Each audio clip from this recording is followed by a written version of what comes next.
सबसे पहला जो उसका प्रीव्यू किया था वो मोइन भाई ने किया था, मोइन अख्तर साहब ने किया। अच्छा।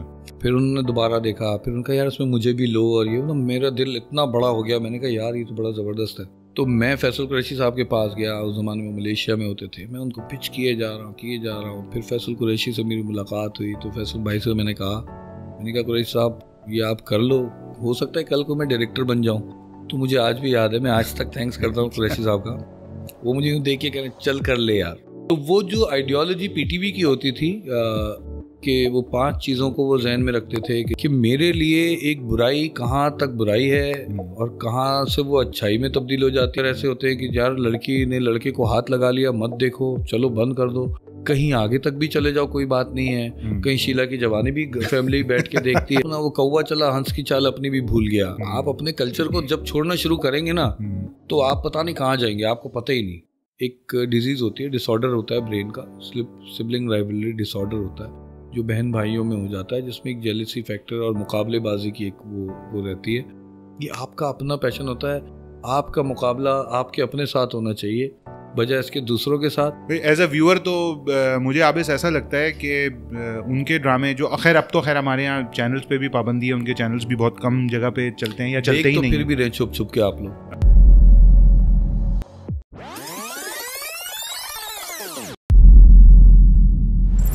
अस्सलाम वालेकुम everyone, I hope you all are doing great. आम आदमी हाजिर है आम आदमी पॉडकास्ट के एक नए एपिसोड के साथ।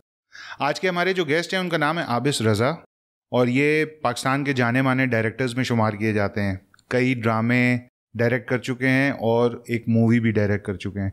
इनके मशहूर ड्रामों में जलन, बंदिश 1, बंदिश 2 और एक लॉन्ग लिस्ट है जो कि हम इनसे बात करेंगे तो जानेंगे कि उन्होंने कौन कौन सी चीज़ों पे काम किया है, कौन कौन से प्रोजेक्ट्स पे काम किया है।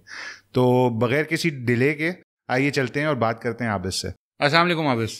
वालेकुम अस्सलाम। कैसे हैं आप? अल्लाह का करम। आबिस बहुत शुक्रिया कि आपने हमारी प्रोग्राम के लिए टाइम निकाला। Thank you for inviting. मैं ये समझता हूँ कि आपकी जो फील्ड है और जिस शोबे से आप मुंसलिक हैं वहाँ पे टाइमिंग एक बहुत बड़ा इशू होता है कि जिसमें टाइमिंग हमें ऊपर नीचे बहुत सारे करने पड़ जाते हैं, लेकिन आपके केस में बिल्कुल भी ऐसा नहीं होता। थैंक यू सो मच कि आप आए हमारे प्रोग्राम में। थैंक यू सो मच, आपने इनवाइट किया, बहुत शुक्रिया। तो आबिस सबसे पहले हम जो स्टार्ट लेंगे, अभी आप हमें बताएं कि अपनी अर्ली लाइफ के बारे में, कहाँ से आपकी लाइफ शुरू हुई, फिर कैरियर आपका कैसे कहाँ से स्टार्ट हुआ और कौन से साल में आपने स्टार्ट किया? ये मुझे पैदाइश से बताना है? नहीं, आप कहीं से भी बताना चाहें। अच्छा क्योंकि अर्ली लाइफ तो फिर पैदाइश और सारा कुछ है। मैं आपको प्रोफेशनल अपनी अर्ली लाइफ बता देता हूँ। अब 2000 में मैंने एडिटिंग से स्टार्ट लिया था और उसके बाद फिर जिस जगह मैं एडिटिंग कर रहा होता था तो वहीं पे जिस प्रोडक्शन हाउस में था तो वहाँ मैंने ख्वाहिश जाहिर की अपनी कि यार मुझे डायरेक्शन करनी है। तो विजन प्लस एक प्रोडक्शन हाउस होता था जिसका एक बहुत बड़ा ड्रामा है उस प्रोडक्शन हाउस का, हरजाई नाम था उसका, मेरे जब बाहर नहीं किया। तो वहाँ मैंने अपनी ख्वाहिश जाहिर की तो उनको बड़ा हैरान वो हुए कि मैंने ये क्या उनसे डिमांड कर दिया कि मुझे डायरेक्टर बनना है। तो उन्होंने कहा कि बड़ा मुश्किल काम है, पता है कितना मुश्किल है? मैंने कहा हाँ पता है कि दूसरे लोग भी आते हैं, उनकी भी वीडियो ही एडिट मैं ही करके उनको भी ठीक करता हूँ, तो मैं अपना गलत करूँगा, अपने आप को सही कर लूँगा। और फिर स्टार्ट हुआ हमारा वहाँ पे उनके साथ जो मैंने पहला ड्रामा किया उसका नाम था अब क्या होगा। अच्छा। तो अब क्या होगा ऐसा ड्रामा था जिसके अंदर आज माशाल्लाह काफ़ी सारे लोग हैं, जिसमें बरकत है और उस नोमी था, वो आज प्रोड्यूसर और डायरेक्टर है। तो ये सारे सब लड़के तो बड़ा सस्ता सा एक ड्रामा था। उन्होंने कहा कि एक पहला एपिसोड बनाओ।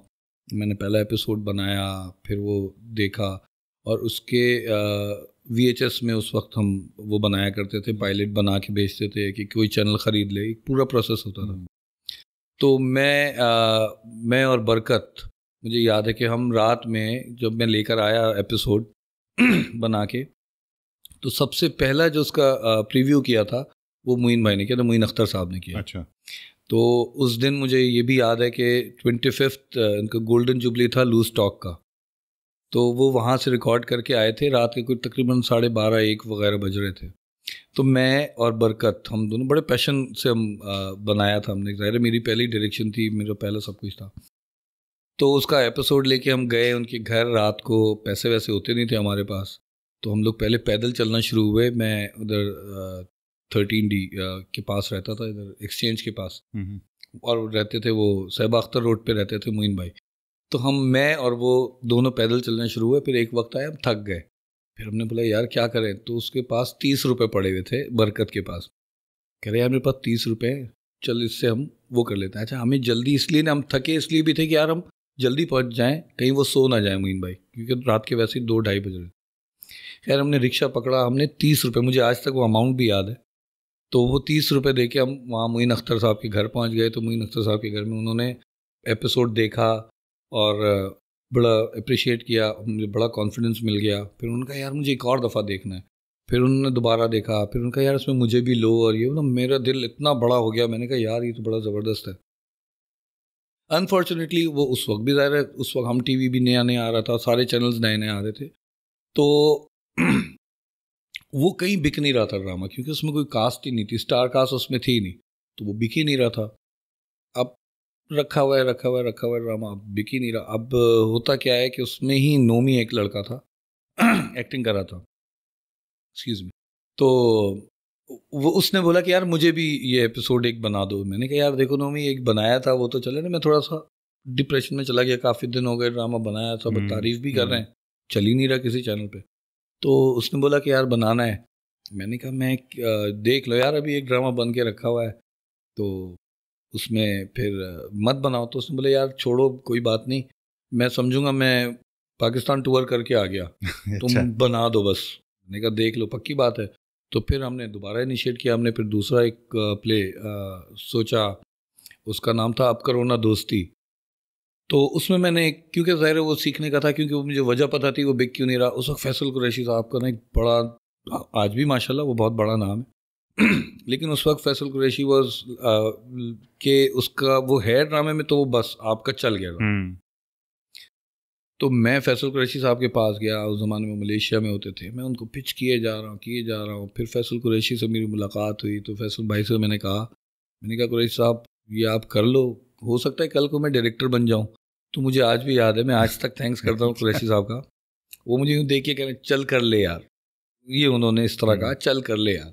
तो वो दिन है, फिर वो हमने बनाया, फिर वो जियो पे बिक गया, जियो पे बिका तो फिर एक गाड़ी चल पड़ी।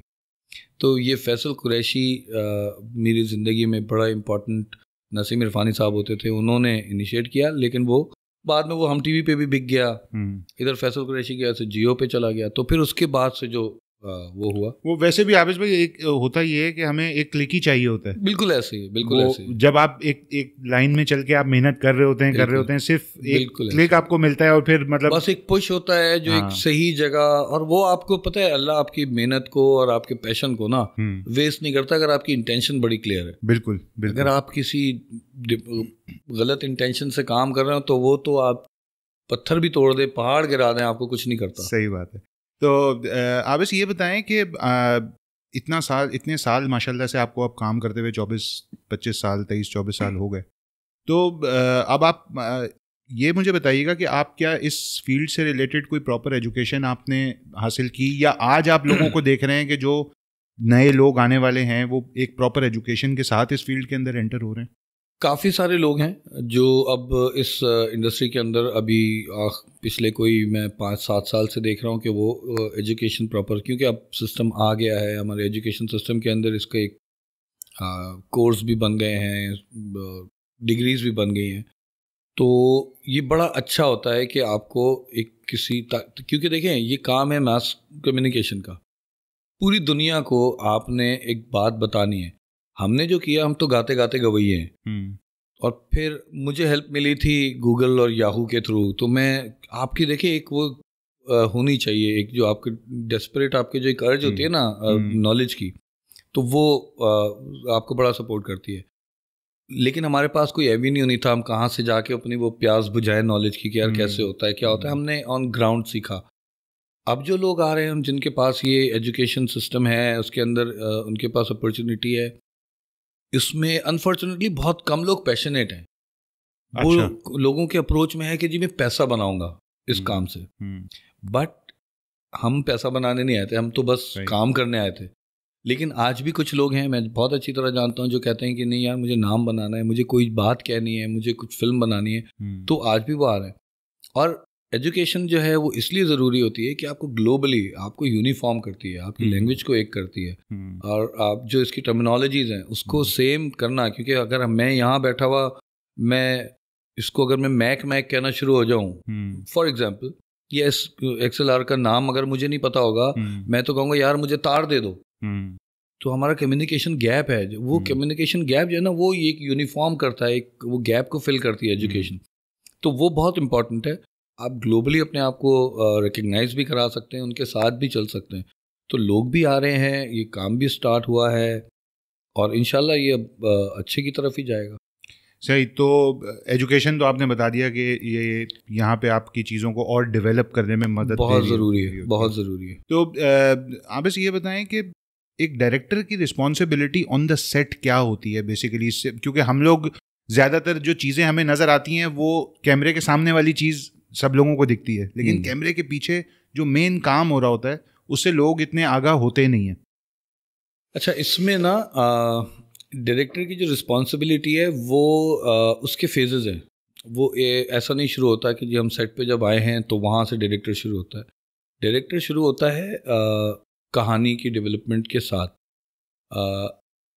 बाय बुक मैं बता रहा हूँ, बट हमारे यहाँ इस इंडस्ट्री में, पाकिस्तान में, जिस तरह टीवी ड्रामाज और ये सब चीज़ें बन रही, फिल्म के अलावा टीवी ड्रामाज में ये है कि इसके अंदर बहुत सारी चीज़ें, रिसर्च टीम बैठी हुई है कंटेंट की, उनके साथ डेवलपमेंट जब शुरू होती है तो स्क्रिप्ट जब आता है किसी डायरेक्टर के, वहाँ से उसकी रिस्पॉन्सिबिलिटी शुरू होती है। उसका लुक एंड फील डिसाइड करना, और उसका पैटर्न डिसाइड करना, उसका क्राफ्ट डिसाइड करना, कास्टिंग और उसका लुक और हर चीज़, कैरेक्टर का सोशल इकोनॉमिकल क्लास और ये सारी चीज़ें ये पहले कर दी जाती हैं। उसके बाद जब कास्टिंग हो जाती है तो उसके बाद जब सेट के ऊपर हम आते हैं तो उसके बाद एक नई रिस्पॉन्सिबिलिटी शुरू होती है। तो आपने जो सवाल किया कि सेट के ऊपर क्या रिस्पॉन्सिबिलिटी होती है, तो बेसिक ये एक्चुअली ये जो हमारा काम है ना, इसको कहते हैं इनविजिबल आर्ट। ये दिखता नहीं है लेकिन दिख भी रहा होता है कि ये एक एक्टर जिसको कास्ट किया गया है, डायरेक्टर की रिस्पॉन्सिबिलिटी होती है कि उसको जो प्रीमिस सेट किया गया है किसी एक्टर के लिए वो उसके अंदर रहे, और जिस तरह का विजुअल बोर्ड तैयार हुआ है जहन में, या कोई इसकी जो विजुलाइज किया था किसी हर सीक्वेंस को, तो उस सीक्वेंस को किस तरह हमें ऑन स्क्रीन ऑडियंस तक पहुंचाना है, व्यूअर्स तक पहुंचाना है। तो ये बेसिक काम रहता है। अब उस काम को करने में जो डायरेक्टर की रिस्पॉन्सिबिलिटी में आता है कि जी एक्टर की परफॉर्मेंस और कहानी का जो निटिंग है उसके ऊपर फोकस रखना, ये बेसिक डायरेक्टर की एक जॉब होती है। बट फिर वही हम, क्योंकि अभी इंडस्ट्री हमारी बनना शुरू हुई है, अभी छोटी सी इंडस्ट्री है, उसकी लाइफ भी इतनी बड़ी नहीं है, तो उसमें काफ़ी सारी जगहों के ऊपर हमें लाइक कैमरे के साथ भी थोड़ा सा रहना पड़ता है एट टाइम्स, हमेशा नहीं, कभी लाइट के हिसाब से भी कि किस तरह का मूड है, क्योंकि DOPs का हमारे यहाँ कॉन्सेप्ट है नहीं, हमारे यहाँ कैमरामैन हैं। तो डायरेक्टर फोटोग्राफी जो है उसको उसका अलग काम है। तो वो एट टाइम्स होता नहीं, जो आपका विजुअल है, क्योंकि हम प्रॉपर तरीके से आप 700-800 सीन्स नहीं कर सकते जिस तरह स्टोरी बोर्डिंग के साथ। तो उसमें क्या होता है कि आपने आपके जहन में, एक आदमी के जहन में होता है, फिर होता ही है कि जब टीम बन जाती है DPs के साथ, एडिटर के साथ, जब एक टीम बन जाती है तो वो आपके साथ एक फ्रीक्वेंसी ट्यून इन हो जाती है। जब फ्रीक्वेंसी ट्यून हो जाती है तो उसमें बहुत सारी चीज़ें आसान होती जाती हैं कि हम बेसिक काम किसी भी डायरेक्टर का, from paper two on air जो भी, या रिलीज कोई भी चीज़ है, वो ये कि उसको अपने क्राफ्ट को मेंटेन करना है। तो हर डायरेक्टर का अपना क्राफ्ट होता है उसकी स्टोरी टेलिंग का, तो वो उसको मेंटेन करना ये डायरेक्टर की जॉब है। अब ये आम आदमी को समझ में अगर नहीं आ रहा हो तो मैं और इसकी डिटेल में अगर मैं जाऊँगा तो उसके लिए एग्जाम्पल ये है कि जी आप मैंने सोचा कि मैं एक कप बना लेता हूँ, सही है, एक प्याला बना रहा हूँ। अब उस प्याले को मुझे किस रंग में डालना है, किस मटेरियल का बनाना है, प्लास्टिक का हो, क्या हो, कैसे नहीं हो। तो जैसे वो एक आम आदमी अपने घर में कोई फ्रेम टांगने के लिए सोचता है, उसी तरह एक डायरेक्टर अपनी कहानी सुनाने के लिए सोचता है कि यार मुझे क्या करना है, किस तरह करना है, फ्रेम किस कलर का हो, घर में अगर रंग करवाने की बात हो। ये एक मैं एग्जांपल आपको आपके शो के नाम की वजह से इस तरह दे रहा हूँ कि आपके घर में हर आदमी जो व्यूअर होगा उसके घर में कलर भी हो रहे होंगे। तो जितना उसका दिमाग अपने घर में कोई रेनोवेशन कराने में, वाइट वॉश के लिए हो, चाहे कोई बिस्तर खरीदना हो, या किसी की बेटी की शादी हो रही हो तो उसमें जितनी अरेंजमेंट उसको जहाँ जिस तरह उसका दिमाग चलता है तो डायरेक्टर का भी दिमाग इसी तरह चल रहा होता है।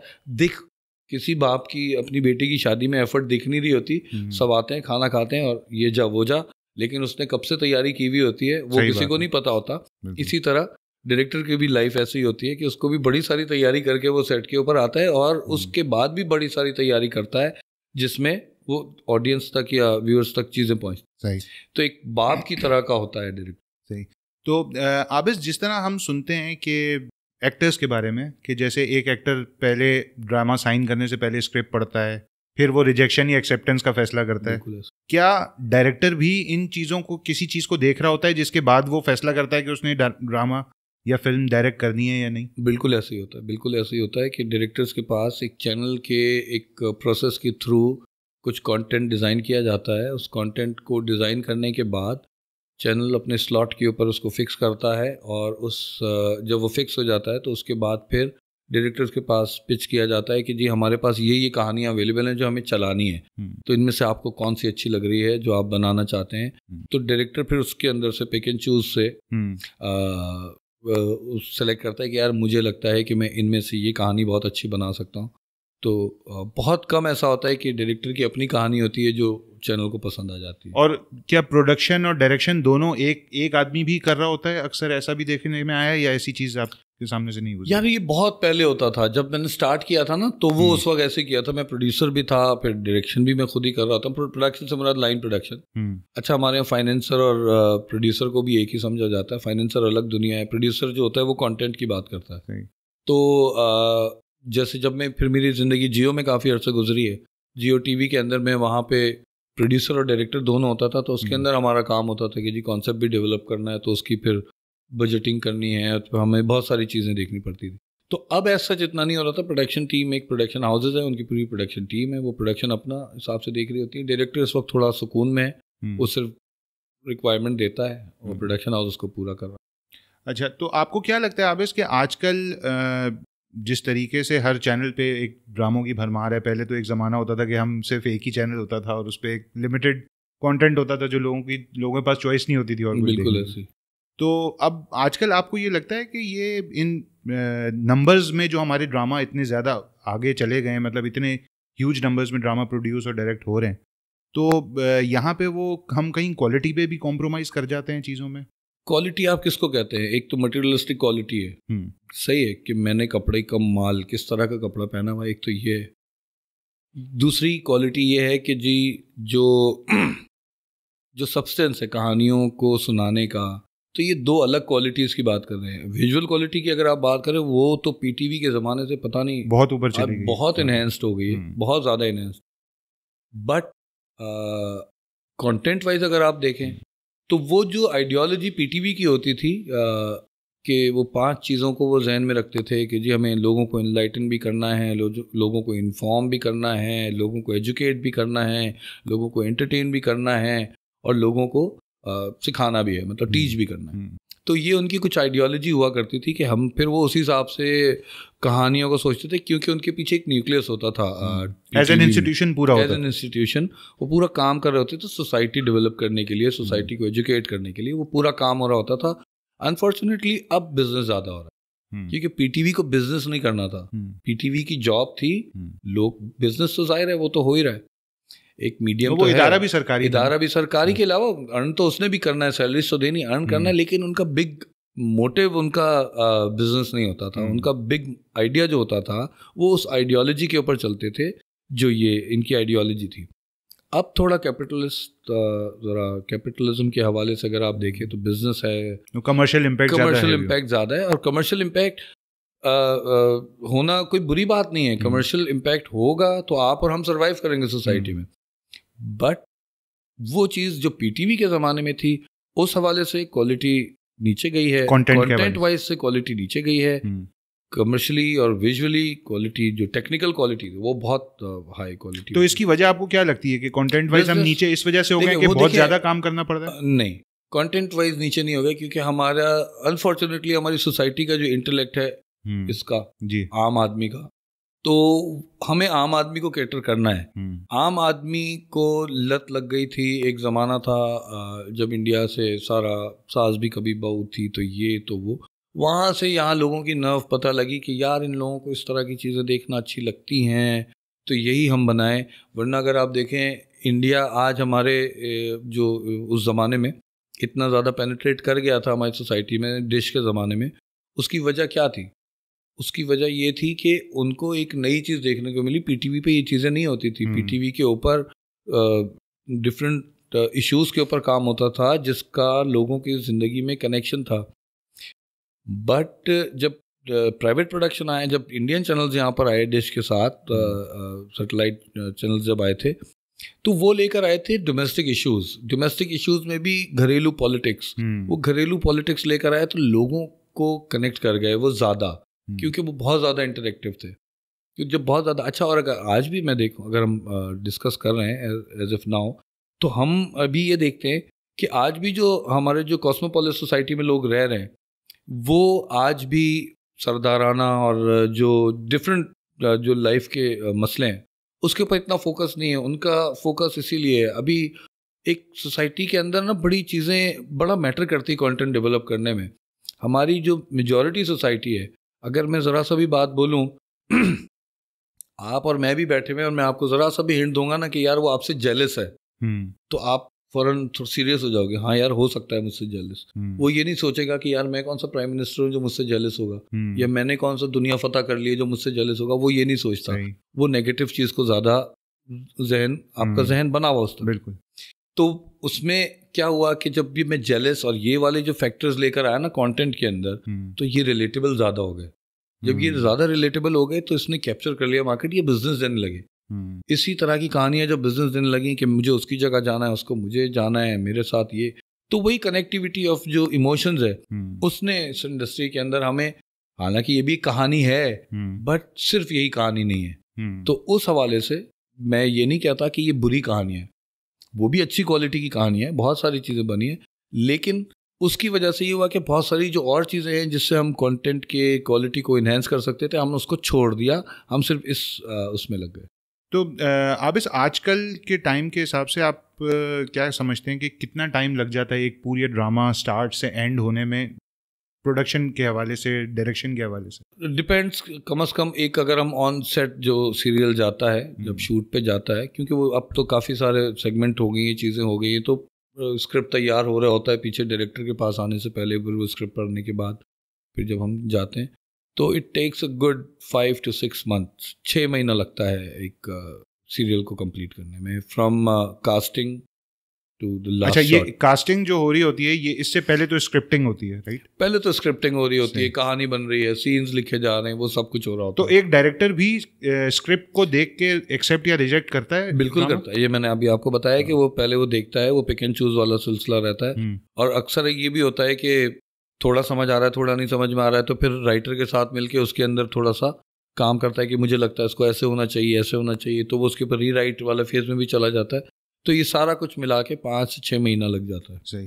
तो आप आबिस, जब आप सेट पे होते हैं या कोई ड्रामा आपके सामने लोग लेके आते हैं कि भाई इसको डायरेक्ट करना है, तो आप क्या चीज़ सबसे पहले देख रहे होते हैं? क्या चीज़ आपके दिमाग में होती है कि भाई ये मेरी जिन आर्टिस्ट को लेके मैं ये ड्रामा बनाऊंगा, क्या उनके साथ ये स्क्रिप्ट मैच करता है? इस तरह की चीज़, इंटरप्रेट स्क्रिप्ट को कैसे कर रहे होते हैं? अच्छा, मैं पिक करने से पहले मैं कोशिश मेरी ये होती है कि मैं उसका जो बिग आइडिया है उसको, जैसे वो पीटीवी के जो 5 वाला जो मैंने आपको बताया था, जिनकी आइडियोलॉजी के हिसाब से, तो सबसे पहले मैं उसके अंदर बिग आइडिया तलाश करता हूँ कि ये हम कहानी सुना रहे हैं तो उसके पीछे मकसद क्या है, हम क्यों सुना रहे हैं कहानी, मतलब दिखा क्यों रहे हैं कहानी को। इससे इतना सा भी फ़र्क पड़ जाएगा तो मेरे लिए बहुत है। लाइक मैंने औलाद एक ड्रामा था मेरा, वो जब मैंने बनाया था तो उसमें बड़ी सारी उसमें वो चीज़ें थी, बड़े उसके हर्डल्स उसको बनाने में कि यार ये चलेगा। ये लोग कह रहे थे बागबान है, मैंने कहा ये बागबान है ही नहीं। बागबान तो एक माँ बाप की कस्मपुरसी थी। औलाद बागबान इसलिए नहीं था क्योंकि उसके अंदर एक न्यूक्लियस था, जो न्यूक्लियस मुझे उस कहानी को पढ़ते हुए नज़र आया था। और वो न्यूक्लियस क्या था कि वालिदैन के लिए औलाद, चाहे वो सेहतमंद हो चाहे वो सेहतमंद ना हो, उसके लिए औलाद चाहे अच्छी हो बुरी हो, औलाद की जो एक वैल्यू होती है, जो उनकी ज़िंदगी गुजरती है वालिदैन की औलाद के पीछे, तो उसको कोई भी चीज़ रिप्लेस नहीं कर सकती।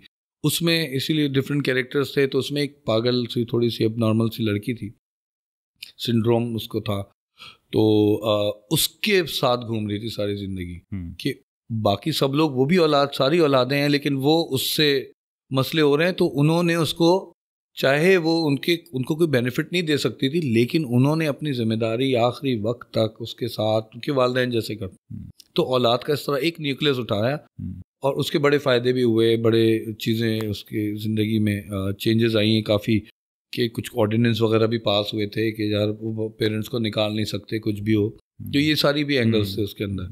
इसी तरह जब मैंने जलन बनाया था, उसके अंदर भी मैंने एक एंगल देखा था कि SRD होता है, एक सिबलिंग राइवलरी डिसऑर्डर होता है, मतलब कोई ना कोई, सिवाय रोमांटिक स्टोरीज के, कि रोमांस एक ऐसा जॉनरा है जिसके अंदर ये है कि जी उसका तो ये न्यूक्लियस है कि जी मैं कितना इमोशनली लोगों को हाई कर सकता हूँ, मैं कितना इमोशनली लोगों को रोमांस ट्रिगर कर सकता हूँ, तो वो हर चीज़ के अंदर एक हर जॉनरा का ना एक अपना एक ख़ास वो होता है, उसका न्यूक्लियस होता है, तो वो मैं उस न्यूक्लियस को देखता हूँ, उसके हिसाब से फिर कहानी पे।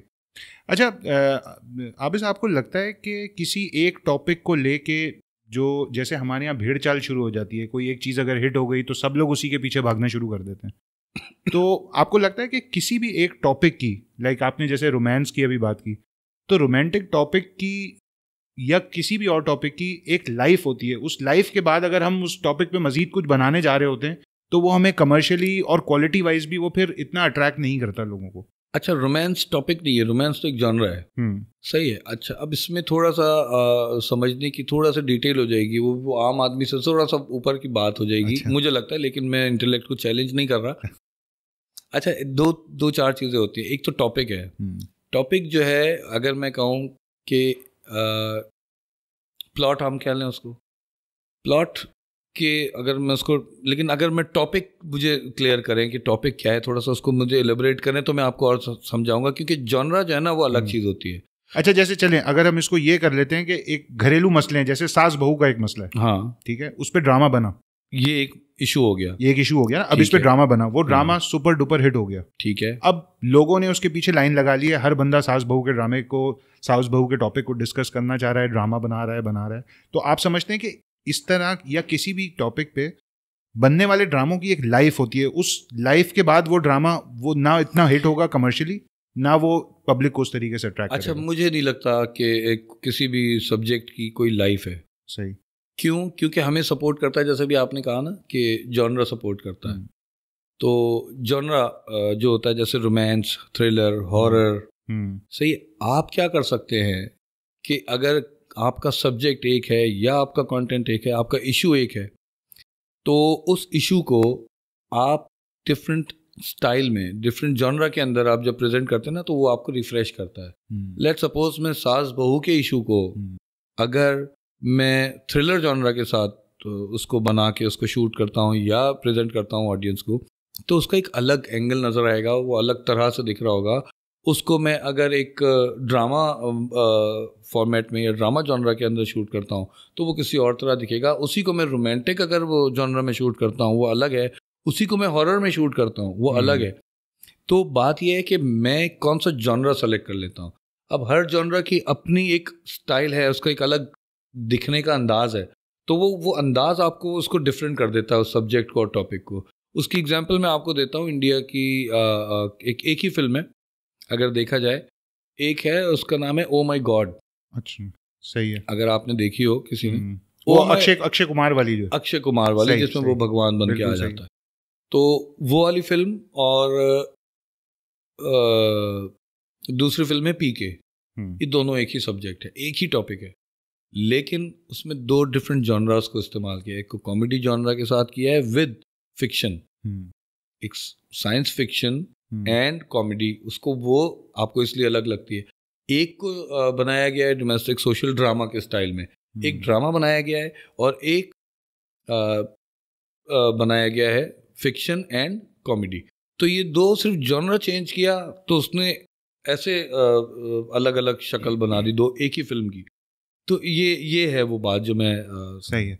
तो अच्छा, फिल्मों की आपने आबिस बात की, तो हमने देखा कि आपने अपने करियर में 2018 में फिल्म बनाई, बिल्कुल। और वो शायद एक ही फिल्म बनाई। जी, एक ही बनाई। ठीक है, तो एक तो सबसे पहले ये बताइएगा कि फिल्मों की तरफ आने की कोई ख़ास वजह थी, और उसके बाद अगर कोई वजह थी या नहीं थी, इन एनी केस आपका नंबर 1 से बढ़ा क्यों नहीं फिर आगे? सवाल बड़ा टची है मेरे लिए ये कि आपने एक बनाई दूसरी क्यों नहीं बनाई, क्योंकि पहली फिल्म जो मैंने बनाई तो वो उसमें मुझे कुछ रियलाइज़ ये हुआ कि फ़िल्म जो है जो बनानी है उसको अपनी ही फ़िल्म बनानी चाहिए, किसी फाइनेंसर की, किसी प्रोड्यूसर की। तो वो उसके फ़िल्म मेकर के साथ जो मुझे लगता है, ये मेरा अपना पॉइंट ऑफ व्यू है, मैं इसमें किसी को साथ अपने नहीं मिलाना चाहता, कि वो उसकी अपनी चीज़ होती है, अपना ख्याल होता है और उसको ही प्रेजेंट करना चाहिए जस्ट फॉर फिल्म। उसमें भी कुछ चीज़ें ऐसी मेरे साथ जो कुछ चीज़ें ऐसी थी जो मैं फ़िल्म में करना चाहता था, लेकिन क्योंकि मेरे अपने फाइनेंसेस इन्वॉल्व नहीं थे, तो वो मैं उस तरह उसके ऊपर इतना कमांड मैं अपना, ज़ाहिर है मैं उसको कर नहीं पाया जिसका मैं रिग्रेट करता हूँ। लेकिन इंशाल्लाह मेरा फ्यूचर में दूसरी क्या 50 फिल्मों का प्लान है, लेकिन मेरी, सही है, वो किसी और की नहीं होगी, वो मेरी होगी। सही। और इंशाल्लाह सही। बहुत जल्द। तो आबिस, एक डायरेक्टर के ऊपर एक्टर और प्रोडक्शन लाइन का कितना इम्पैक्ट आता है काम के हिसाब से? अब प्रोडक्शन हाउस की एक सपोर्ट होती है, वो बहुत ज़रूरी होती है। आपके विजुअल को सपोर्ट करने के लिए आपने जो ख्याल किया हुआ है कि उसको किस तरह से प्रेजेंट करना है, उसमें अगर आपके साथ प्रोडक्शन हाउस नहीं होगा, अगर आप इतना सपोर्टिव नहीं होगा, तो वो आपको फ्रस्ट्रेट भी करता है और फिर आप इफ़ेक्ट करता है काम में, पॉजिटिवली भी और नेगेटिवली भी। तो इसीलिए बहुत कम प्रोडक्शन हाउसेस के साथ मैं काम किया है मैंने, बहुत ज़्यादा प्रोडक्शन हाउसेस के साथ काम नहीं किया। तो वो, और एक्टर्स का भी इम्पैक्ट आ रहा होता है आपके काम के ऊपर? एक्टर्स का प्रोफेशनल होने से बड़ा इम्पैक्ट आता है, चाहे कमज़ोर एक्टर भी हो, लेकिन अगर वो पैशनेट है और वो काम करना चाहता है, उसका बहुत फ़र्क पड़ता है। अगर वो just for the sake of job आया है कि यार मैं ये आऊँगा, ये मेरा दिन है, इसका मुझे पैसा मिलता है और यही काम मैं 500 साल से कर रहा हूँ और आज भी वही करूँगा, आज भी वो बिकेगा, तो वो मैंने नहीं देखा उस काम को कहीं जाते हुए। तो उसमें ज़रा डायरेक्टर को अपना एक रखना पड़ता है स्टैंड। ऐसा होता है आपके साथ कि कभी एक्टर्स आपके काम के ऊपर हावी हो रहे होते हैं? यार हम ये देखिए कोलैबोरेटिव आर्ट है, काम पे हावी होने से मुराद, मैं जब एक्टर के काम पे हावी नहीं होता तो एक्टर मेरे काम पे कैसे हावी होगा, क्योंकि एक्टर अपना एक कैरेक्टर को देख रहा है और डायरेक्टर जो होता है वो सारे कैरेक्टर्स को देख रहा होता है। तो डायरेक्टर का काम क्या होता है कि किसी से जो फैन मोमेंट में अक्सर आके या एक्सक्यूज मी या अक्सर ऐसा होता है कि डोमिनेट कर जाते हैं ना, कोई बहुत बड़ा एक्टर आ गया तो उससे ना डोमिनेट अगर वहाँ वो कर जाता है तो वो ज्यादती कर देगा दूसरे कैरेक्टर के साथ। वो एक्टर बहुत बड़ा होगा, बहुत मशहूर होगा, बट एट द टाइम वो सेट के ऊपर है तो वो एक एक्टर है, वो कैरेक्टर प्ले करने आया है, जो कि कोई भी लिखा हुआ किरदार है वो प्ले करने आया है। ऐसा नहीं हो सकता कि वो किरदार अपना एक्टर उस कैरेक्टर के ऊपर डोमिनेट करना शुरू होता है जिसकी वजह से बाकी सारे कैरेक्टर्स ख़राब हो जाएं। कैरेक्टर्स ख़राब होते हैं, पूरी कहानी ख़राब होती है। तो ऐसा होता नहीं है, डायरेक्टर की बड़ी एक जिम्मेदारी होती है कि उनको इसको कैरेक्टर्स को संभाल के रखें। अच्छा, जेलसी का एलिमेंट पाया जाता है हमारे यहाँ कि मैंने इस डायरेक्टर के साथ काम नहीं करना या मैंने इस एक्टर के साथ काम नहीं करना? जेलसी नहीं है, ये लाइकिंग है। अच्छा, ठीक है, ये लाइकिंग ये है, बिल्कुल होता है, ये बहुत है। और वो नंबर 1 नंबर 2 वाली जो दौड़ होती है वो भी हमारे यहाँ चलती है इन चीज़ों में, जैसे एक्टर्स में चलती है वैसे डायरेक्टर्स में भी चलती है। डायरेक्टर्स में नंबर 1 नंबर 2 तो नहीं चलती, पता है क्योंकि लाइफ स्पैन जो ना, जो मेमोरी स्पैन है बहुत टीवी का बहुत कम है और डायरेक्टर्स को इतना जानते नहीं है यहाँ लोग, तो इसमें नंबर 1 नंबर 2 नहीं होता। हाँ, अपनी एफर्ट सब कोई कर रहे होते हैं, अपनी कैपेसिटी में रह के कन्विंस कर रहे होते हैं कि यार मैं अच्छे से अच्छा करूँ, अच्छे से अच्छा करूँ, लेकिन उसमें एटलीस्ट मेरे केस में ऐसा तो नहीं है कि मैं किसी का काम देख के बोलूँगी यार मुझे इससे अच्छा करना है। मैं ये देख रहा होता हूँ कि, और मुझे लगता है कि सभी ये देख रहे होते होंगे क्योंकि इस काम की प्रोटोकॉल यही है कि आपको जो काम मिला हुआ है तो आपने उसके साथ जस्टिफिकेशन करनी है बेहतरीन तरीके से, तो वो यही हो रहा होता होगा यकीनन। तो जेलेसी और वो नंबर 1 नंबर 2 नहीं है हमारा। सही है। तो आप इस क्या समझते हैं आप कि हमारे यहाँ जो है वो ड्रामा और मूवीज़ जो होती हैं ये हमारी स्पेशली पाकिस्तान की मैं बात कर रहा हूँ, हमारी सोसाइटी के अंदर क्या रोल प्ले कर रही होती हैं? इनका इम्पैक्ट पॉजिटिव आता है, नेगेटिव आता है, किस तरीके से? हमारे यहाँ यार सिर्फ एंटरटेनमेंट है बस। कुछ ड्रामे जैसे मैंने आपको बताया औलाद का, कि मुझे लगा कि उसका एक पॉजिटिव इम्पैक्ट आया है, वो उसके अंदर सब्सटेंस था, शायद अल्लाह ने मदद की कि वो कन्वे हो गया। अदरवाइज ज़्यादातर बातें तो कन्वे ही नहीं होती, क्योंकि सब लोग एक एंटरटेनमेंट के पॉइंट ऑफ व्यू से चीज़ों को देख रहे होते हैं। तब एंटरटेनमेंट में आप जैसे कभी किसी गैदरिंग में बैठते हैं और वहाँ आप रात भर हंसी मजाक करके जब आप घर जाते हैं आपको याद भी नहीं होता मैंने क्या किया, तो वो क्या इम्पैक्ट आएगा?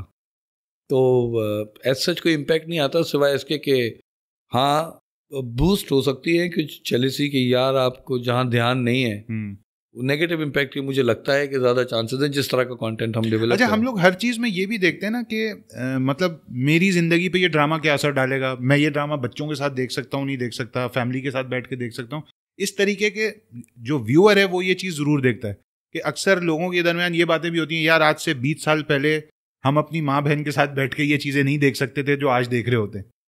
तो ये चीज़ें किस तरीके से आप समझते हैं कि ड्रामा फिल्म के थ्रू हमारे सोसाइटी का हिस्सा बनती चली जा रही हैं? यार ये तो आपका, ये हर घर का, हर पर्सनालिटी का, हर ज़ात का ये अपना बड़ा इंडिविजुअल मैटर है कि मेरे लिए एक बुराई कहाँ तक बुराई है और कहाँ से वो अच्छाई में तब्दील हो जाती है, या कोई भी काम कहाँ तक अच्छा है और कहाँ से बुरा तब्दील हो जाता है, ये मेरे लिए है। ये मेरी अपनी ज़ात से रिलेटेड है। इसके अंदर एक बहुत ही इंडिविजुअल सी बात है। लाइक मैं अगर रिश्वत लेना शुरू हो जाता हूँ तो मैं उसको पैसे ले रहा हूँ कि मैं रिश्वत ले रहा हूँ, या मैं उसकी हेल्प करने के पैसे ले रहा हूँ, या वो मुझे अपनी खुशी से दे रहा है, कि या मैं चाह रहा था। ये बहुत ही इंडिविजुअल बात है। तो उसमें हर घर का एक अपना क्राइटेरिया है कि यार यहाँ तक तो मेरे घर में देखा जा सकता है, यहाँ तक। कुछ घर ऐसे भी होंगे जहाँ पे ज़रा से भी म्यूज़िक सुनने जैसे वो म्यूट कर देते होंगे, कुछ घर ऐसे भी होंगे जहाँ पे चल रहा होता है, कुछ घर ऐसे होते हैं कि यार लड़की ने लड़के को हाथ लगा लिया, मत देखो, चलो बंद कर दो, कहीं आगे तक भी चले जाओ, कोई बात नहीं है। कहीं शीला की जवानी भी फैमिली बैठ के देखती है। तो आपके फैमिलीज में अब आप शादियों में चले जाएं, आप देख लें कि यार आप कुछ घरों में ऐसा होता है, नहीं यार हमारे घर वाले कहाँ डांस करेंगे सबके सामने, और आपकी एक शादी में जाते हैं वहाँ बोलते हैं यार पूरे सारे आओ मिलके, सारे कजन ही तो नाच रहे हैं। ऐसा भी है। तो इट डिपेंड्स कि आपने कितना क्या क्राइटेरिया रखा हुआ है। तो ये तो बहुत ही इंडिविजुअल्स है, लेकिन इम्पैक्ट डाल रही होती हैं ये चीज़ें। बात इम्पैक्ट ये है कि आपको या तो वो आपका इम्यून सिस्टम को स्ट्रॉन्ग कर रही होती है, मतलब आपका इम्यून सिस्टम छेड़ रही होती है कि ये हो सकता है, इम्पैक्ट ज़रूर डाल रही होती है कि ये हुआ कि जी मैंने देख लिया और मेरे घर में एक चीज़ नहीं होती थी, यार हाँ कोई हर्ज तो नहीं है, एक स्टेप बढ़ा, दूसरा बढ़ा, तीसरा बढ़ा, फिर वो फैमिली जो पिछले 3 नस्लें जो थी वो किसी और तरह की उनकी लाइफस्टाइल थी, वो चौथी नस्ल आके वो किसी और तरह की हो गई, क्योंकि वो उसने बोला कि हाँ नहीं ये वो गलत सोचती थी, नहीं कुछ नहीं होता, कुछ नहीं होता करके वो आगे बढ़ जाते हैं। बिल्कुल डलती है। सही। तो आबिस एज ए डायरेक्टर क्या चीज़ है जो सबसे ज़्यादा इरिटेट करती है आपके काम से रिलेटेड? मुझे सबसे ज़्यादा इरिटेट जो मुझे एज मैं आबिस जो मैं बताऊं वो मुझे इरिटेट करती है कि जब लोग फॉर ग्रांटेड ले रहे होते हैं जो काम उनके हाथ में है, कोई एक्टर हो, चाहे वो लाइन प्रोड्यूसर हो, चाहे वो एसोसिएट डायरेक्टर हो, जब वो बेअक्ली के साथ काम कर रहे होते हैं ना, और 1 2 3 4 5 में अगर उनको याद भी दिला दूं उसके बाद भी वो इतने कैजुअल एटीट्यूड के साथ काम कर रहे होते हैं, तो वो मुझे इरिटेट करता है और मैं उसका इजहार नहीं करता, लेकिन मुझे वो इट्स वेरी अनोइंग। तो इनोवेशन, एक्सपेरिमेंटेशन, आपको लगता है कि ये चीज़ें आपके, क्योंकि आपका काम जो है वो उसमें बड़ी क्रिएटिविटी की ज़रूरत होती है, तो इनोवेशन, एक्सपेरिमेंटेशन आपको लगता है कि आपके काम में होनी चाहिए? बहुत ज़रूरी है, बहुत ज़रूरी, अदरवाइज़ वो फ्रेशनेस ख़त्म हो जाएगी। आप एक ही चीज़ बार बार बना रहे होंगे और वो फिर बार बार एक ही चीज़ को नहीं देखता। अगर मैं कोई तकरीर भी करूँगा ना, तो एक ही सब्जेक्ट के ऊपर तकरीर करूँगा ना, तो मुझे डिफरेंट अल्फाज चाहिए होंगे लोगों को, मुझे डिफरेंट एग्जांपल्स चाहिए होंगे अपनी बात करने के लिए। तो इनोवेशन बहुत ज़रूरी है, एक्सपेरिमेंटेशन बहुत ज़रूरी है, विजुअल आपको डिफरेंट करने की कोशिश करें। लेकिन क्या आपके बजट्स इजाज़त देते हैं आपको एक्सपेरिमेंट की या इनोवेशन की? अच्छा, बजट्स एज सच मैटर नहीं करते। अगर एक कैमरा है आपने यहाँ रखा हुआ है ऐसे सामने कैमरा, सही, यही कैमरा उठा के आपने कहीं और रखना है, उसमें एक्सपेरिमेंटेशन में इस लेवल की एक्सपेरिमेंटेशन में क्या है कि मेरा एक सीन है जिसके अंदर सारी चीज़ें बोल के करनी है, मैं एक्सपेरिमेंट करता हूँ कि खामोश होके कर दो, मैं म्यूज़िक के थ्रू ही कहानी सुना देता हूँ। तो इसमें ऐसा नहीं, हाँ कुछ कंस्ट्रेंट्स हैं कि अगर मैं आपको विजुअल एक्सपेरिमेंटेशन में कहूँ कि एक आदमी ने छलांग लगाई और कूद के वो मर गया और उसको वो जिस गाड़ी के ऊपर वो गिरा वो फट गई, इस तरह के एक्सपेरिमेंट में नहीं आता। ये आपकी क्रिएटिविटी का लेवल है, ये आपकी वो चीज़ें हैं। बात यह है कि एक आदमी कूदा, या तो वो मर गया या बच गया, कहानी ये कहती है। अब ये मेरा एंगल है कि मैं उसको किस तरह दिखाता हूँ, उसका विजुअल इम्पैक्ट किस तरह हो। ये आप बजट के साथ रहते हुए कर सकते हैं बहुत सारी चीजें। तो बजट इस मामले में मैटर करता है, यकीनन आता है, लेकिन हम इस तरह देखें कहानियां जो लिखी जा रही हैं वो कहानियां लिखने के लिए भी ऐसा इतना वो ये ध्यान रख के लिखा जा रहा होता।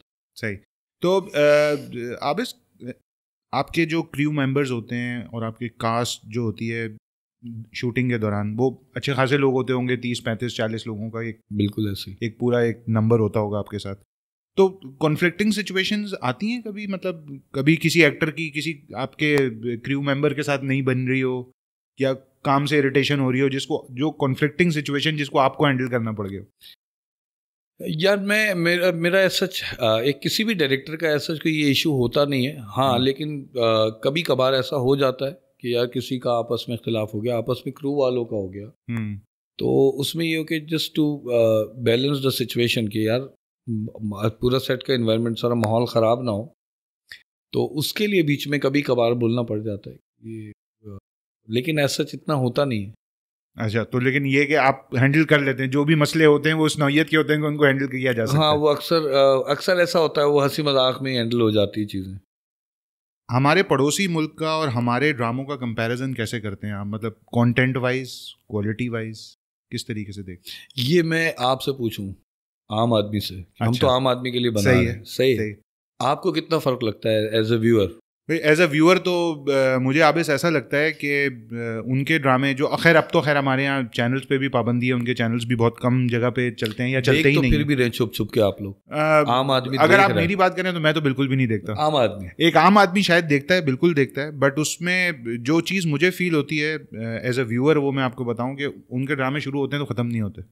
ठीक है, ठीक है, मतलब वो शायद आज मैंने एक एपिसोड देखा और आज के 4 साल के बाद भी देखूंगा तो कोई ना कोई स्टोरी उसी से रिलेटेड चल ही रही होगी। सही है। तो वो इरिटेट करता है कि यार ड्रामा खत्म हो, नए चेहरे आए, नए कैरेक्टर्स नजर आए। और हमारे यहाँ जो चीज़ है, वो हमारे यहाँ भी चीज़ जैसे 30-32 एपिसोड्स का एक सीरियल बना, उसमें भी कहीं कहीं ये एहसास ज़रूर हो रहा होता है कि यार चीज़ कहानी थोड़ी सी लंबी हो रही है, इसको अननेसेसरी लंबा खींचा जा रहा है, जो कि शुरू में बड़ी अट्रैक्टिव होती है और बहुत जो है वो कैची होती है, लेकिन उसमें कहीं ना कहीं आके ये फील जरूर होती है यार ये ड्रामा लंबा हो रहा है। मैंने आपको शुरू में कहा था कि जो कैपिटलिज्म, जो आपका जो इसके अंदर जो पैसों वाला जो बिजनेस का मैटर इन्वॉल्व हो गया ना, उसके अंदर ये बड़ा रेयर होता है इसमें किसी भी चीज़ का पॉपुलर हो जाना। बहुत ज़्यादा पॉपुलर बड़ी मुश्किल से होती है चीज़ें, इसीलिए रॉयल्टी होती है इसमें कि यार पता नहीं ये आदमी से दूसरा ज़िंदगी में कोई काम होगा नहीं होगा, इसलिए उसको उस काम की रॉयल्टी दे दी जाती है इस काम में, सिवाय पाकिस्तान, क्योंकि बार बार कोई चीज़ पॉपुलर नहीं होती। तो उसका आप काइंड ऑफ एक हल समझ लें कि इंडिया में तो ये निकल आया कि रॉयल्टी का तो उनके यहाँ है सिलसिला, लेकिन क्या कि उनके यहाँ एक कंटेंट को उनके एक तो चैनल्स बहुत हैं, उनके लोग बहुत हैं, तो वो क्योंकि वो उनका सोप फॉर्मेट पे चलते हैं। हम अभी भी सीरियल फॉर्मेट के ऊपर चलते हैं कि हम कोई भी कहानी, हम चाहे इवन शो भी बना रहे होते हैं तो उसका हम कोई ना कोई उसके अंदर कोई कहानी का एंड मौजूद होता है। तो वो फाइनेंसेस और ये सारी चीज़ें होती हैं, जो कुछ कहानी आप लोगों को लग रही होती हैं कि जी ये लंबी हो गई है, कहानी सिर्फ चैनल वही वाली बड़ी करता है जिसकी रेटिंग आ रही होती है, जिसकी रेटिंग नहीं आ रही होती उसको छोटा भी कर देता है। वो कहता है यार ये ज़्यादा इसको नहीं करो, इसको ख़त्म करो यहाँ पे। तो वो एक दरमियान का रास्ता चैनल निकालता है कि जिसमें प्रोड्यूसर को भी नुकसान ना हो, कि वो उसको भी ज़ाहिर पैसे लगे हुए। तो ये फैसला कौन कर रहा होता है कि कहानी को लंबा या छोटा? ये रेटिंग कर रही होती है।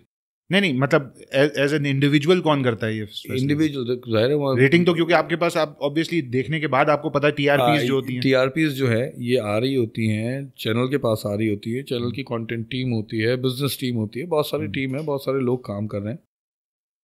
वो डिसाइड करते हैं कि यार अब ये बच्चा हम पालें या इसको। तो इसमें डायरेक्टर भी फैसला कर रहा होता है? डायरेक्टर का इसमें कोई से नहीं होता। डायरेक्टर का कोई से। सही। तो आप इस ये बताएं कि क्या बोल्ड टॉपिक्स पे ड्रामे बनने चाहिए टीवी के ऊपर? टीवी के ऊपर? नहीं उसकी वजह?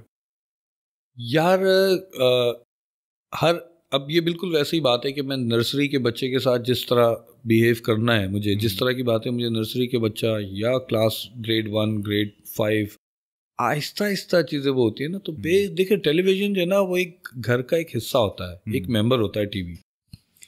तो जिस तरह आप घर में रह रहे होते हैं उसी तरह अपने बच्चों के सामने या अपने बुजुर्गों के सामने आप अनकंफर्टेबल नहीं होने चाहिए टीवी की वजह से या किसी कंटेंट की वजह से। इवन डिस्क्लेमर भी लगा दिया, बट नहीं, टीवी के लिए नहीं है। तो डिस्क्लेमर तो वैसे अब या टीवी पर्पस को सर्व ही नहीं करता ना डिस्क्लेमर। तो उसकी वजह क्या है? आधे लोगों की समझ में भी नहीं आ रहा। और चलो आप बोल भी दें, अगर आप बोल भी दें, उर्दू में भी लिख दें, बोल भी दें, लेकिन टीवी एक्चुअली क्या है? टीवी घर का वो मेंबर है, उसको आप इस तरह समझें।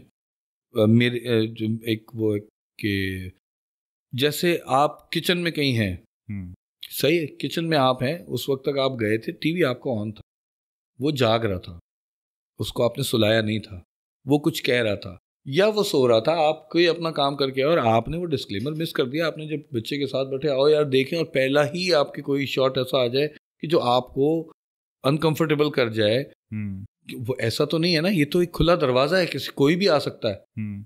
तो इसलिए बोल्ड कंटेंट तो बिल्कुल भी गुंजाइश नहीं होनी चाहिए, टेलीविजन का कोई काम ही नहीं है इसमें। और फिल्म के हवाले से क्या कहेंगे इसमें? देखिए फिल्म का प्रोटोकॉल ही अलग है। फिल्म में आप पोस्टर देखते हैं, ट्रेलर देखते हैं, 5 दिन पहले टिकट बुक करते हैं, या आप जाते हैं, आपको फीडबैक मिल जाता है, आपको समझ आ जाती है, रिव्यूज आ रहे हुए होते हैं, आप सेलेक्ट कर सकते हैं, आपकी रेटिंग्स होती हैं उसमें, तो आप वो दैट इज फाइन।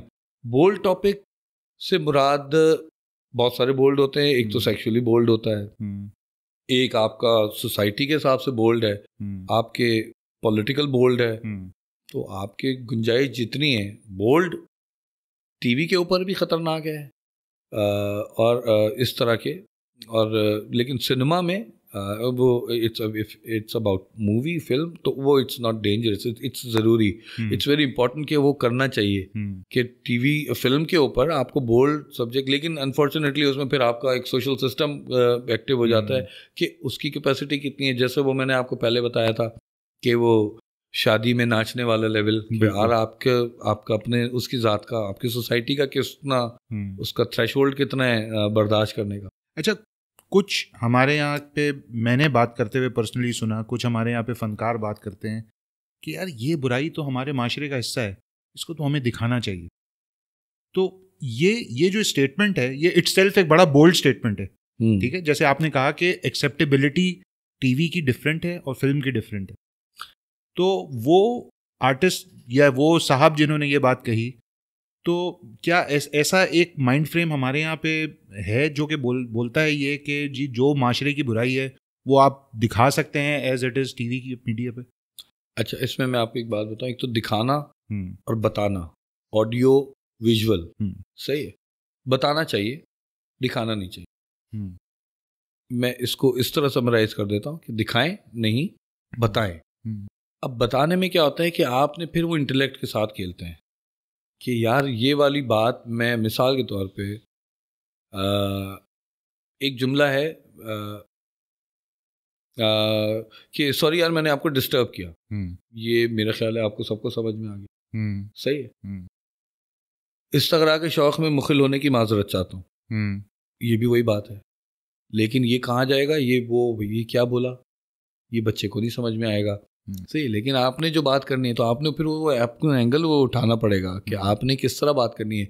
देखिए एक कोड ऑफ कंडक्ट होता है ना, वो मैं आपको बताया कि ये एक मेंबर है घर का, वो घर का मेंबर जो है वो किस तरह रहेगा, तो आपने तरीके से भी बात होती है। घर में आपके लाख इख्तलाफात हो, जब आपके घर मेहमान आया हुआ होता है, कोई इख्तलाफ हो जाए तो आपका रिएक्शन तो इंस्टिंक्ट है, वो तो आएगा वो, लेकिन उस वक्त किस तरह आता है जब आपके घर मेहमान हो, और जब आप अकेले हो किस तरह आता है, वो इतना सा कोड ऑफ कंडक्ट है जिसको फॉलो करना है। तो बताना और दिखाना अलग बात है कि दिखा दिया कि भाई एक लड़की घर नहीं आई, मिसाल के तौर पर ये बोल्ड के हवाले से बात कर रहा हूँ, वो घर नहीं आई लड़की, इसको मैं ये दिखा दूं कि यार घर 7 बजे आना था, वो 10 बजे पहुंची, नहीं आई 3 घंटे, अच्छा नहीं आई। लेकिन अगर मैं ये दिखाऊं कि वो 3 घंटे कहाँ थी, सही बात। दोनों बात एक है कि वो वहां बैठ के भी देख रही है कि मैं 3 घंटे लेट हो गई। ऑडियंस को क्या दिखाना है मुझे, कि वो 3 घंटे लेट हो गई या वो 3 घंटे क्या कर रही थी। तो मैं क्यों दिखाऊं कि वो 3 घंटे क्या कर रही थी। ये तो वो चीज है, ये आपका एंगल है, रिस्पॉन्सिबिलिटी ना, एक वही मैंने कहा कोड ऑफ कंडक्ट है आपका, how you have to play it. आपने अपनी रिस्पॉन्सिबिलिटी लेनी है, आपने उसको समझना है कि ये जाना कहाँ है, या आप दें, आप डिजिटल के ऊपर कर रहे हैं, जो करना है करें, आपने डिस्क्लेमर लगा। और फिर अब एक सोशल मीडिया के बाद अब एक और चीज़ भी बड़ी ज़्यादा सुनने में आ रही है कि यार ये तो अब चीज़ें, हमारा जो कंटेंट है ये ज़्यादातर यूट्यूब पे देखा जा रहा होगा। तो यूट्यूब आदमी सुन रहा होता है कान में हेडफोन्स लगा के मोस्टली, तो कोई मसला नहीं है, आप ये चीज़ दिखा दें। या हमने ये वाली बात की तो हमारी तो ऑडियंस ही डिफरेंट है, हमारी तो ऑडियंस ही 18+ है। बिल्कुल सही है, ठीक है, लेकिन वो चीज़ अगर किसी भी हवाले से, मैं ये समझता हूँ कि टीवी पे आ रही है, भले वो यूट्यूब पे अवेलेबल, यूट्यूब पे तो आजकल सब कुछ ही अवेलेबल है, लेकिन अगर वो चीज़ टीवी पे नज़र आ रही है किसी को भी, या कोई टाइम पे वो टीवी पे ऑन एयर जाती है चीज़, तो फिर आपके पास रिस्पॉन्सिबिलिटी एक डिफरेंट लेवल की आ जाती है।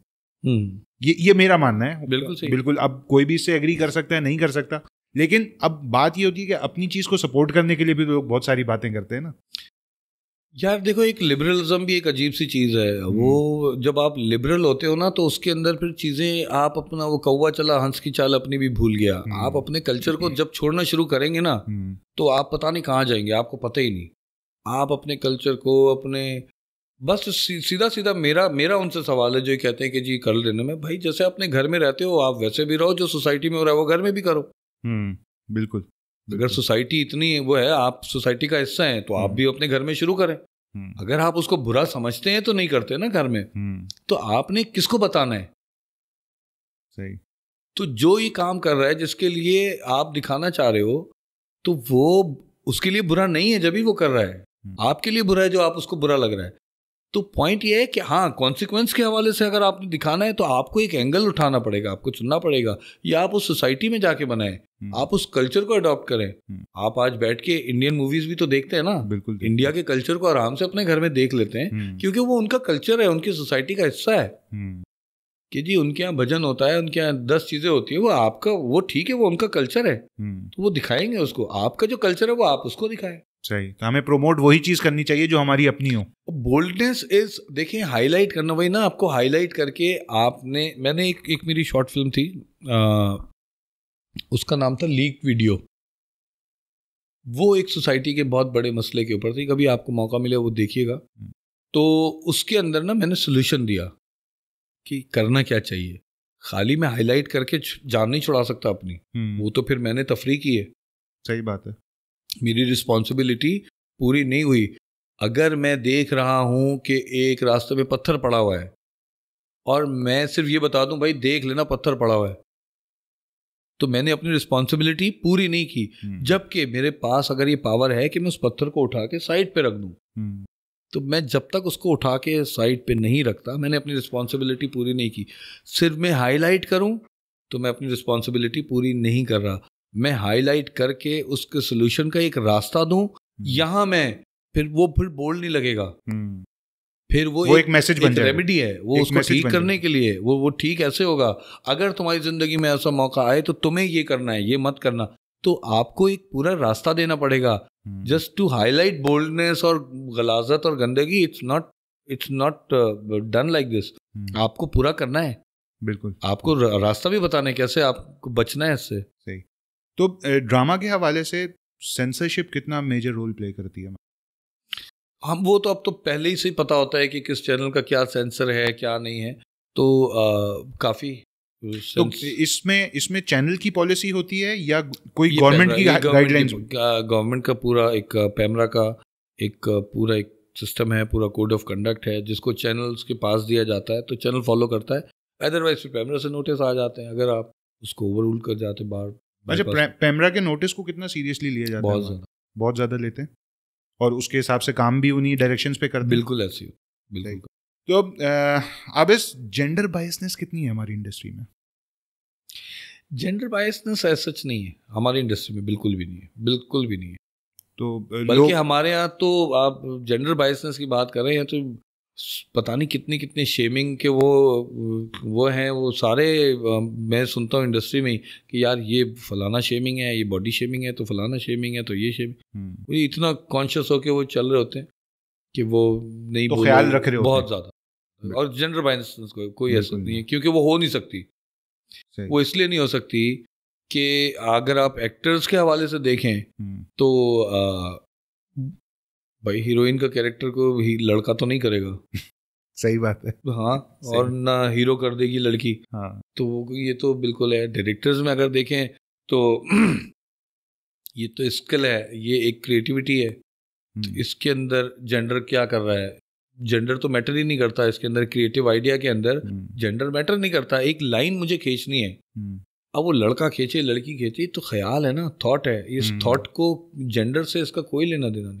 मतलब ये कि ये आप ये समझ रहे हैं कि ये एक तो हो भी नहीं रही और अच्छा है कि नहीं हो रही है? बिल्कुल नहीं है, बिल्कुल भी नहीं है। क्योंकि आप देखें डायरेक्टर्स में कितनी सारी खवातीन डायरेक्टर्स बड़ा ज़बरदस्त काम कर रही हैं, बड़ा ज़बरदस्त सा कर रही है, लड़कों से मर्दों से भी अच्छा कर रही है।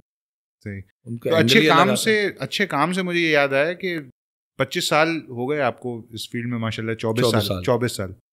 तो 24 साल के दौरान आबिस रज़ा ने कितने ड्रामास डायरेक्ट किए, मूवी भी डायरेक्ट की।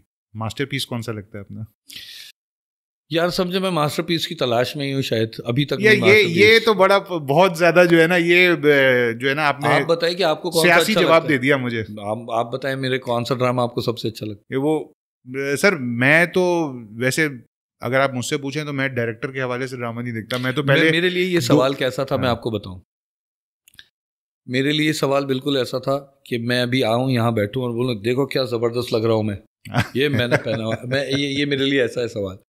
यार मैंने एक चीज बनाई है, मैंने हर चीज मास्टरपीस बनाने की कोशिश की है, सही है। अब वो हुई है नहीं हुई ये ऑडियंस डिसाइड करती है। हमारा काम हम डिसाइड नहीं करते, हमारा काम ऑडियंस डिसाइड करती है। जिसकी मेमोरी ज्यादा है, रिकॉल है, क्लासिक में चला गया नहीं गया, तो ये मैं कैसे बोलूं कि मेरा तो ये क्लासिक मैंने बना जैसे दिया। मैं पता है आपसे क्यों ये बात पूछ रहा हूँ, इस वजह से कि इस काम को मुझे आप जितना टाइम तो नहीं हुआ करते हुए, लेकिन कुछ चीज़ें समझ में आती हैं कि एक प्रोग्राम मैंने शूट किया जो कि मेरे हिसाब से अब तक की मेरी सबसे अच्छी शूट है, लेकिन उसको लोगों ने उस तरीके से पसंद ही नहीं किया। लेकिन मेरे लिए वो मेरी शूट की हुई चीज़ों में सबसे अच्छा मुझे लगता है। तो ये सवाल मैं आपसे इस कॉन्टेक्स्ट में पूछ रहा था। अगर वो जो चीज़ है ना तो वो अभी इंशाल्लाह मेरे अगले पाइपलाइन में। अच्छा, वो पाइपलाइन सही है कि उसके लिए मेरा क्राइटेरिया ये है कि मैं कोई भी चीज़ ऐसी बनाऊं जिसके बाद मैं सारी दुनिया में फ़ख्र से ये कह सकूं यार ये मैंने बनाई, उसको मैं मास्टरपीस समझूंगा। सही। अभी तक मुझे नहीं लगता कि मैंने कोई भी ऐसी चीज़ बनाई जिसके लिए मैं पूरी दुनिया में खड़ा हूं और आके बोलूं जाओ देखो अगर कोई चीज़ देखनी हो तो वो ये है।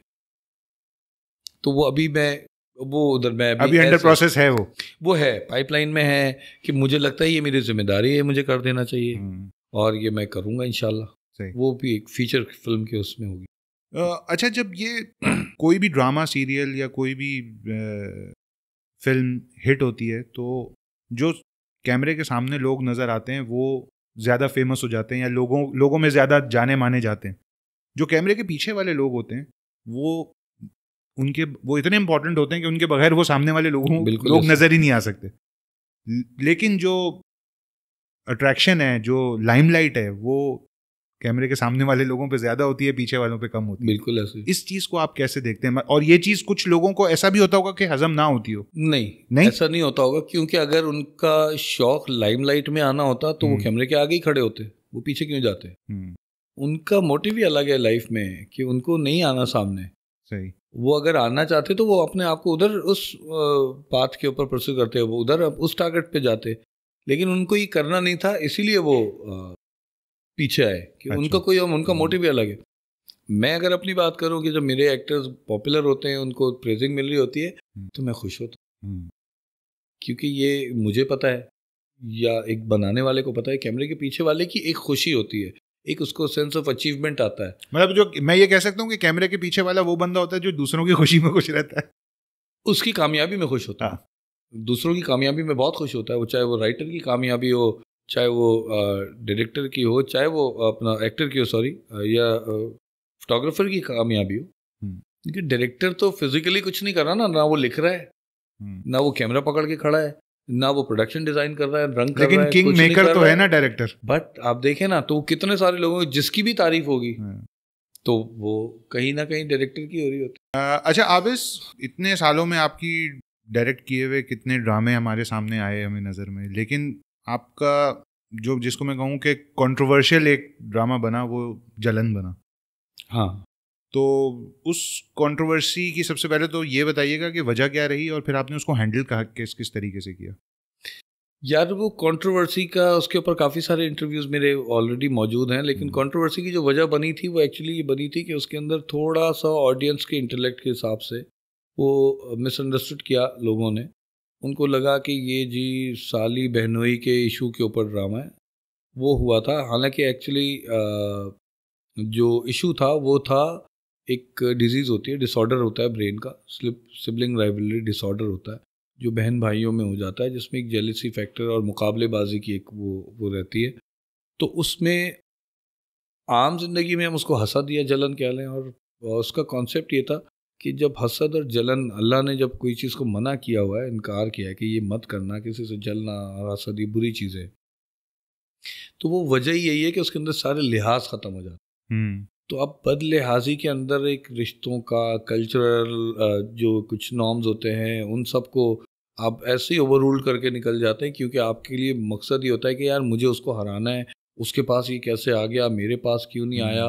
तो वो एक्चुअली वो उसके ऊपर गेम था, लेकिन लोगों ने सिर्फ उसको साला बहन बहुत नैरो उसमें देखा था। तो उसकी वजह से एक बहुत बड़ा मसला बन गया था कि ये गलत है और सोसाइटी को ख़राब कर रहे हैं और ये कर रहे हैं।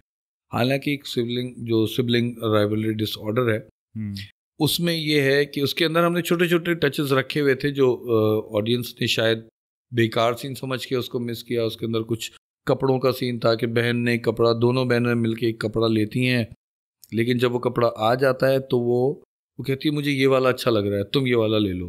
तो अपना वाला उसको देके उसका वाला कि उसको लगता है कि ये ज़्यादा अच्छा ले रही है। इसी तरह उसकी दो चार चीज़ें थी, और घर वालों की पेरेंटिंग के हिसाब से बड़ा मसला था कि वालिदैन को इस तरह चीज़ों में बैलेंस रखना चाहिए। अगर कोई भी भाई या बहन एक दूसरे के साथ कहीं ऐसा लग रहा है कि एक के साथ ज्यादती हो रही, तो उसको बैलेंस करके चलें, अदरवाइज उसके कॉन्सिक्वेंस बड़े ख़तरनाक हो सकते हैं। तो वो इस तरह की चीज़ थी।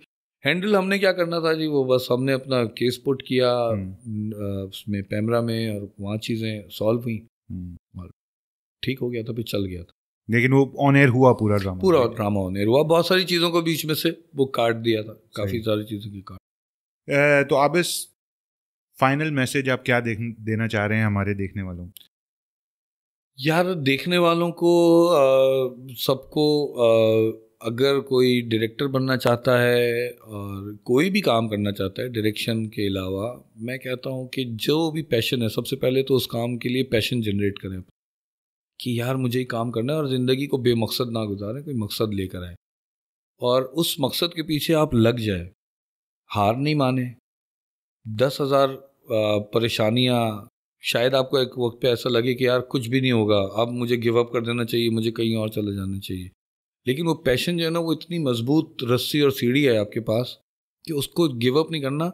हाँ, उसी में रहते हुए स्ट्रेटजीज को चेंज ज़रूर करते रहो। एक चीज़ जो काम नहीं कर रही उसके पीछे सारी ज़िंदगी नहीं गुजार दो, आगे बढ़ो, चीज़ें देखो कहाँ गलत कर रहे हो। अपना जो सेल्फ एनालिसिस है वो बहुत ज़रूरी है। और किसी भी काम को करने के लिए सिर्फ इसलिए नहीं कि यार मेरा वो जानने वाला फलाना, ये इस तरह काम नहीं होता। ये आपका अपना पैशन होता है, आपका मुकाबला आपके अपने साथ होना चाहिए बजाय इसके दूसरों के साथ। और लिटरेचर आप पढ़ते ज़रूर रहें, नॉलेज लेते रहें। जितना इल्म आप किसी भी काम के लिए हासिल करते रहेंगे, आप उसमें ज़रूर प्रॉस्पर करेंगे, ज़रूर आप बढ़ेंगे आगे। तो ये मेरा सबके लिए मैसेज है। वो एक खाली डायरेक्शन क्या, कोई चाहे बैंकर हो, मैं उसको ये कहूँगा कि पैशन के साथ काम करो। तो Abis, thank you so much for coming. आपसे बात करके आज यकीन करें मुझे बिल्कुल ऐसा महसूस हुआ है कि हम जो है वो बिल्कुल दोस्तों की तरह से हमारी एक कन्वर्सेशन चल रही है। नहीं, आप लोगों की एनर्जी इतनी अच्छी है कि वो ये सारे जो कैमरे के पीछे बैठे हुए, ये जो ऑडियो लेके बैठा हुआ है लड़का, नाम मुझे पता नहीं, क्योंकि पहली पहली सबसे मुलाकात है।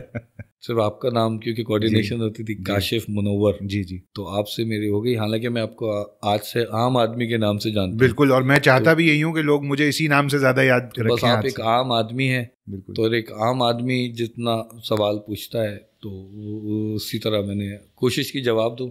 अल्लाह करे आप लोगों को कन्वे कर पाया मैं अपना पॉइंट। नहीं, बहुत अच्छा, मुझे तो बहुत मज़ा आया आपसे बात करके, और एक एक मिनट जो हमारी कॉन्वर्सेशन का रहा उसको मैंने बिल्कुल यकीन करें थॉरली एंजॉय किया। So nice of you, thank you. बहुत शुक्रिया आपका टाइम देने का। बहुत शुक्रिया जी दोस्तों, तो यहाँ तमाम हुआ हमारा आज का एपिसोड। आई होप कि आज की मेरी और आबिस की कन्वर्सेशन आप लोगों को पसंद आई होगी, और बहुत कुछ मालूम चला होगा हम लोगों को कि कैमरे के पीछे की दुनिया क्या होती है। वीडियो को लाइक और चैनल को सब्सक्राइब करना नहीं भूलिएगा। हमारे सोशल मीडिया प्लेटफॉर्म्स पे हमारे चैनल को फॉलो कीजिएगा, और जहाँ रहें खुश रहें। Until next time, keep learning, keep growing and keep making a difference. This is the आम आदमी साइनिंग ऑफ। अल्लाह हाफिज़।